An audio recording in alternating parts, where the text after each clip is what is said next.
Hey Alphas, it's Angelo with Early Access Media and earlyaccesspodcast.com, and thank you for coming back. It's episode 64. I don't know if I already said that. I might have said that. But Esports Pseudo-Gambling? Okay, I usually don't jump right into a topic like this, but this one caught my eye, and I usually don't even acknowledge esports, although I am into esports. I find it pretty awesome. However, I found out that recently, it's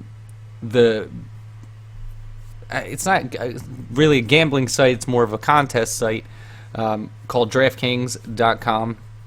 They do fantasy football, like fantasy sports, and you can, do daily, basically fantasy drafts that allow you to not have to do it for the entire season. You can do it on a daily basis or a weekly basis, depending on how it's structured. But they recently added esports, specifically League of Legends. So there's a whole bunch of stuff that you can go and you can go to the website right now, go sign up, click the esports tab, and you can make an esport like draft list for an entry fee, and then you pick, I guess, what team you think is going to do well. So, for instance, this random one, I'll just click one. Blah blah blah. So this one is League of Legends 15K Tower Dive. Apparently, it's live in 11 hours, and it goes live 10:30 tomorrow. Well, this morning tomorrow morning. And first place wins $2,000, all the way down to 91st through 140th will win $50,000, and the entry fee is $27. And it has 400 something of the 600 something entries. So apparently people wanted to do this. All of these have some kind of entry fee. They all range in price from there's a $0 for the opening launch, because that's what this is. Now I don't know how it works though. So let's see. I don't have an account, so I can't do that either. Could have done a little bit better research, but, who does that? Here it is. So, it actually explains the contest rules. And it's actually pretty deep. So, if you ever played a fantasy sport, they count, like, goals, assists, or touchdowns, or field goals, or, sacks, or how many yards they ran. There's all kinds of ways to score based on depending on the type of league you're in. So it looks like here the contest rules are set up pretty similarly to any other fantasy league. So you have a salary cap, which you use to draft 8 players across the entire tournament. So everybody is going to be given a price. So they're going to, I guess, basically handicap all the players that are going to be in these tournaments, and everybody's going to have a value. So you can build the best 8-player team out of those points. And then it says, let's see, any missing players will not be added to the pool. So playing salaries not change, blah, blah, blah. Rosters will consist of 8 spots with a maximum of 4 players from any one team. Teams do not count towards the 4-player maximum. The 8 roster points, blah, blah, blah. So you're going to be able to pick a team as your 8-person team, or your roster, and you can also pick individual players. So, and it breaks down how the points are accumulated, which actually I would have never thought of to do it this way. So it's broken up into the slots. So instead of like a regular sport, you would have like your forwards, your defense, your goalie. In hockey, or in football, you'd have, you can have 1 quarterback, 2 running backs, you pick a defense, and etc. So the way they're doing it is you're going to pick a top, a jungler, a mid, and a ADC carry, a support, 2 flex players, which is usually similar in other sports, other fantasy leagues, and then a team. So the team is equivalent to picking, like, say, the defense you would pick in football. So the way the points are calculated is the individual players gain points based on the number of kills they get, the assists, their deaths, their creep kills, and they also get a assist bonus based on their kills and assists. Oh, so every 10 kills and assists, you get a bonus 2 points. Much like in football, I think it's like, depending on yardage for a touchdown, you get bonus points for that. So they accumulate points like that. So it's 3 points for a kill, 2 for an assist. You lose a point for a death, and you get 0.02 points for creep kills.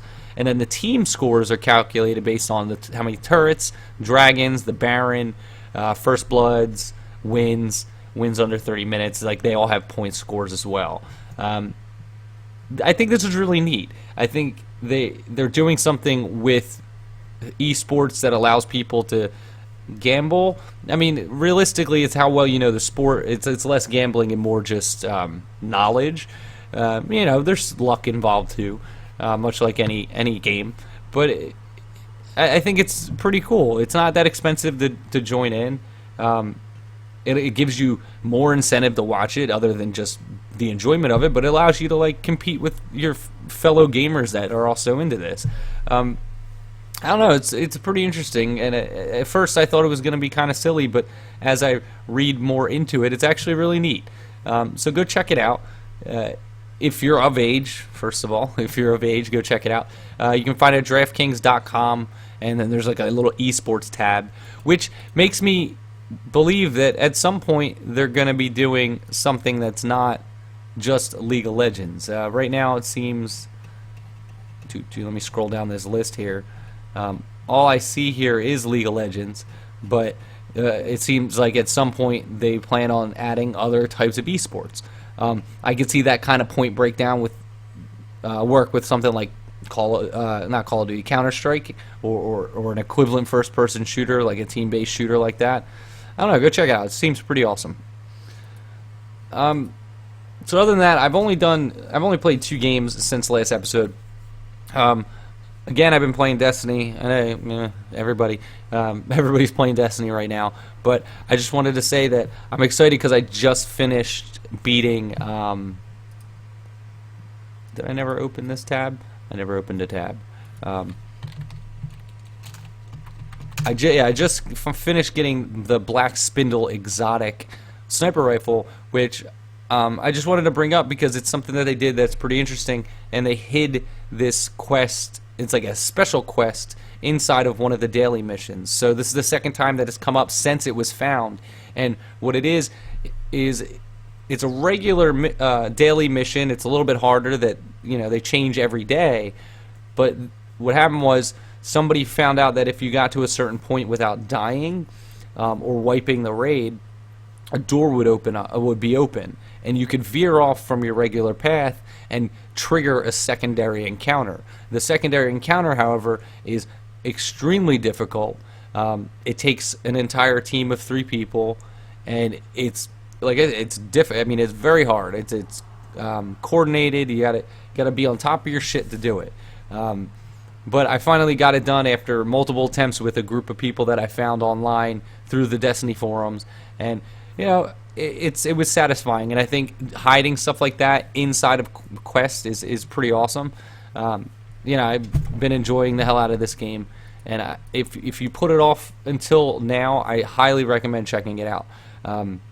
I've definitely have gotten my enjoyment out of it. It was worth every penny, so go check it out. The other game I played, I talked about in the last episode, and it's called Armikrog. Armikrog is a stop-motion clay animated game brought to you by the guys that made Earthworm Jim and the Neverhood, and it's got some voiceovers in it like John Heder and Rob Paulson from Pinky and the Brain and Michael J. Nelson from Mystery Science Theater, and the soundtrack is done by Terry Scott Taylor.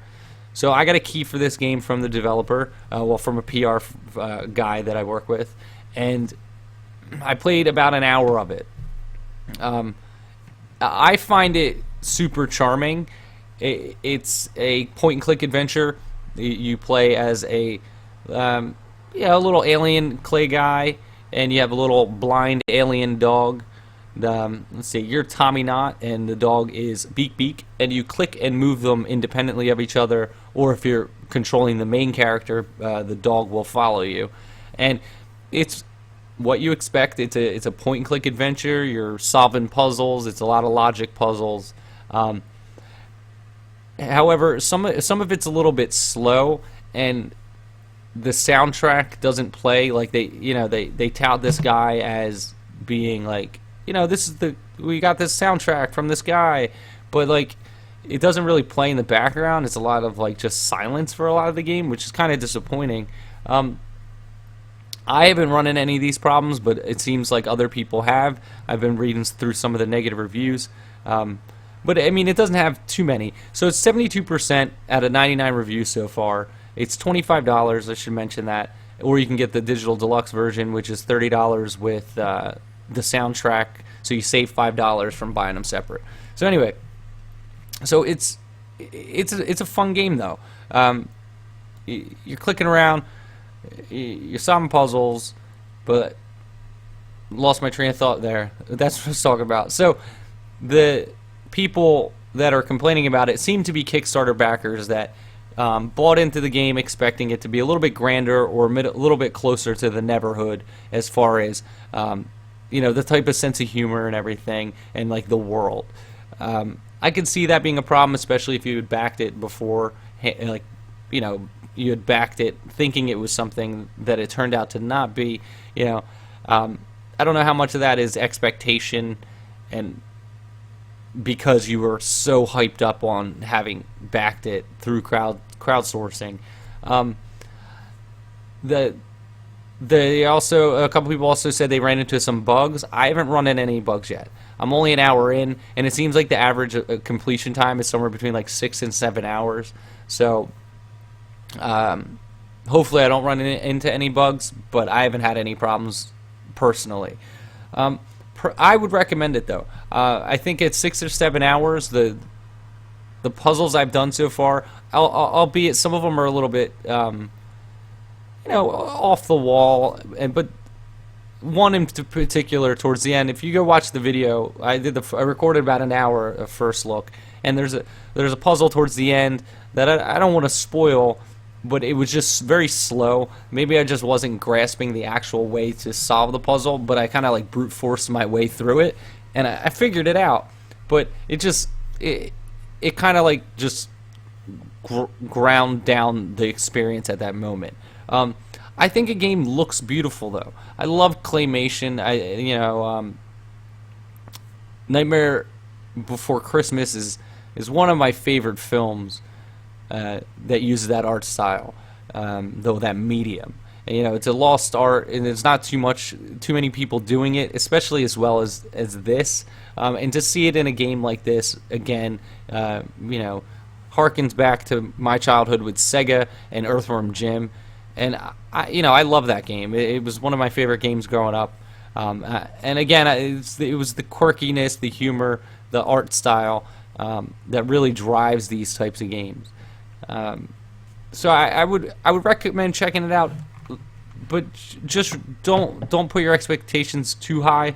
I think the puzzles are difficult enough, and the voice work it's a little loud. I don't know if it's just me personally, but it seems loud maybe just because it's juxtaposed against a background of like no soundtrack, so there's no ambient music, so it just seems loud because you're just not listening to anything, and all of a sudden one of the characters speaks up. But I personally am enjoying it. So go watch my video. Go watch a little bit about it. Go check somebody playing it. I would recommend though making your decision pretty early on. Just keep in mind 6 or 7 hours seems to be the average completion time, and try not to watch too much. Because you don't want to spoil all the puzzles for you. That's why I do the first look reviews, because I don't want to spoil them too much. But yeah, Armikrog, it's available now. The link is in the show notes. So that's all I've played since the last episode. So we're just going to jump right into new releases. Actually, the first one I want to bring up is this game called Nevermind. So I was scrolling through the list of new releases, and apparently this is in my inventory. I didn't when I first started the podcast, I was sending out requests to many people. I guess I had gotten a copy of it, and it just got lumped into other stuff that I never got around to. So the game was called Nevermind. It's got 69 reviews, very positive, 86%. It just came out of early access, so it's $20, 10% off until the 6th of October, so it's going to be $18. The game is, the reason I remember now reaching out to these guys to check it out is because it seemed pretty neat. It's like a science fiction-y, not science fiction, but psychological horror. It doesn't even seem horror. It's just more of a psychological thriller. It says psychological horror, but it's a puzzle game, first person. But the one thing that was interesting is it uses a biofeedback sensor. So if you buy this optional sensor, they have information on how to get it. You wear it and it'll, I guess, vibrate and pulse and detect your heart rate and stuff like that. So the game you'll feel what's going on in the game. I think if I had access, I think that maybe that's why I didn't end up playing it in early access, because I felt like maybe maybe it might not have been tailored perfectly yet, and I didn't want to give a negative opinion, so I just gave no opinion. I figured I would wait it out until release to check it out. Since I don't have the biofeedback sensor, I will be checking it out though now that it's released. So Nevermind, links in the show notes. Go check that out. Go check that out. But everything else here is an early access release. So I'm going to start with this first one, which I've been following these guys for a little while now on Twitter, and this game is called Thea The Awakening. It's positive with 43 reviews, 100% positive. Now, it's a turn-based roguelike strategic survival game, which there's just something about it that looks kind of neat. It's like a top-down strategy game, survival game. RPG, like most of them.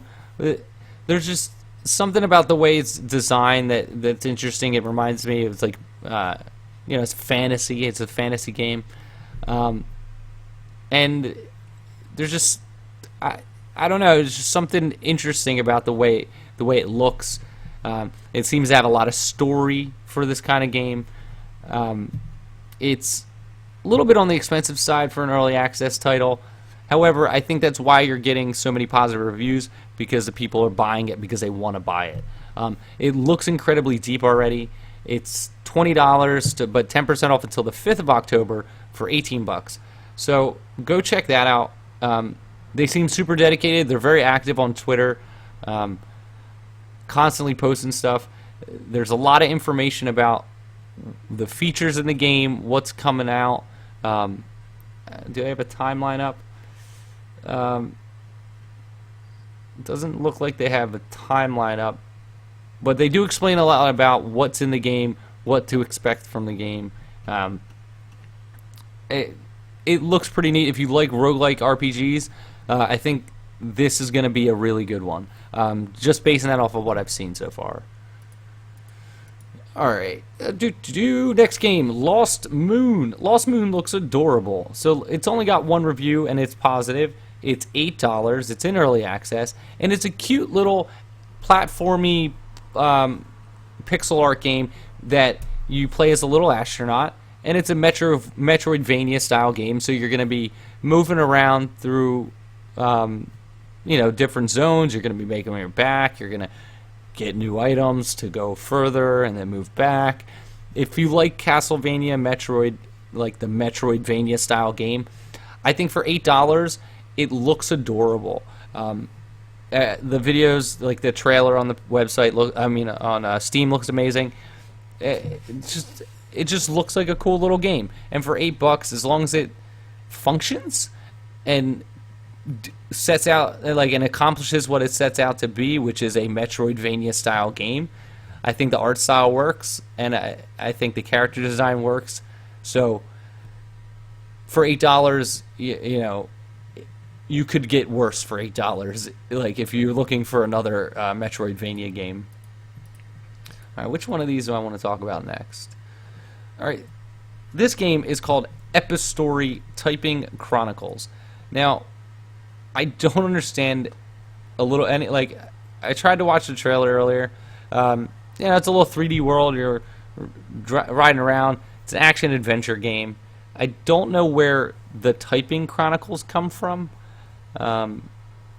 It says, let's see, as you progress and explore this world, the story literally unfolds and the mysteries of the magic power of the words are revealed. I mean, I know there's like text that comes up in the environment, so I just don't know how it plays because I haven't played it, but it looks pretty cool though. It's an interesting concept. I just don't completely get it. But it's $10. It's 10% off though until the October 7th for $9. It has 5 reviews. All of them are positive, so it's doing something right. I can only read one of the reviews, and it says beautiful and very fun game so far. So that's about all I got for you there. And I think you type to cast spells. That's what it is. It doesn't really tell you that, but that's what you're doing. You're typing to cast spells, so that's pretty neat. So it is what I thought it was, and I like that. I like immersive games that try to find new ways to play out their mechanics. So it's pretty interesting. Go check that out. All right, this game is called Queen Under the Mountain. So I'm not completely sure what this is.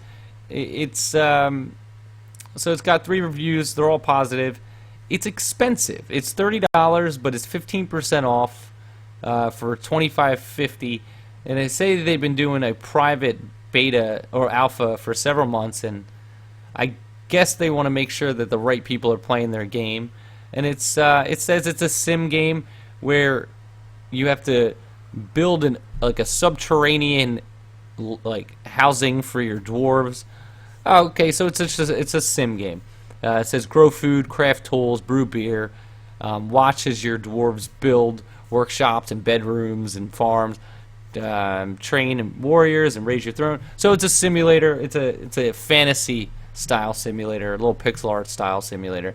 It looks pretty cool from the menus and everything that they show. It's pretty in depth. So Queen Under the Mountain, you can check that out if you like. I'm saving this one game for last because it just seems so fucking stupid. All right, so this game, I followed it a little bit on Twitter. I found it like a month ago, and I never reached out to them, so I didn't get a copy of this. I think my PR guy may have a copy though that I can try to get, and it's called Sketch Tales.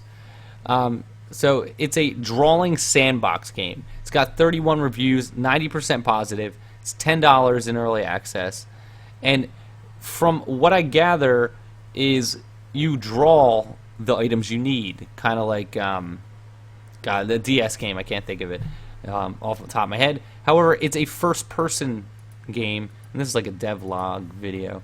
So it's a first-person style game like that. So it's an RPG, action RPG, where you get to draw things that you need to help you progress throughout the game. I think that's pretty cool. If it works, which it seems, you got 90% of the reviews are positive. It seems like it does something right there. The art style's pretty interesting looking. It looks hand drawn, to aid in with you drawing in your different items and everything. I'm gonna reach out. I want to check it out just because I find it interesting personally. So the ability to play a game that I think is cool and also get a chance to put up a video for you guys or write a review. It's what makes doing this worth doing. So yeah, go check that out. It's $10, and I think it looks pretty interesting. Or just wait until I get a video up for you guys. All right, so I saved the dumbest for last. I don't even know. I feel like a valley girl. I can't even. I can't even. It's called Lift It. Now, Lift It has 6 reviews, 83% positive. It's $10 on sale for 10% off until October 6th at $9. And Lift It it's billed as a sports action indie adventure game. So since I said the word lift it, I have to imagine you're thinking exactly what I'm thinking, which is that it's a game about weightlifting, and that's exactly what it is. So you are a poorly animated 3D character in third person that has to lift weights. And it's like Pokemon, so you have to travel to different islands to beat other gym leaders. So I don't even know what to say. Like, part of me wants to try it just because it looks so dumb. But like, then I'm at the same time I'm like, why do I subject myself to such awful games? Like, I just want to leave. I just want to play it so I can just be like, you know, will bro again, 10 bros out of bro. But apparently you can find treasure. I honestly, it's like so bizarre. I just do not understand it at all. But that's gonna do it. I'll leave it at Lift It as the last game I talk about. But yeah, that's gonna do it for this episode, guys. You know, as usual, share the podcast with a friend. If you enjoy it, go to the iTunes and review the podcast, preferably 5 stars. You know, it helps bump us up into searches and stuff like that. Click through the Amazon banner at the bottom of earlyaccessmedia.com. You know, click it, bookmark it, use it whenever you buy anything off Amazon, especially with you know, all the big titles coming out soon. You know, if you order through Amazon, click through the Amazon banner. You know, follow me on Twitter, Early Access PC, Instagram, Early Access on Instagram. I'm hit or miss with that. But that's it, guys, and I will see you for the next episode. Enjoy the rest of your week, your weekend, and yeah, I'll see you next time.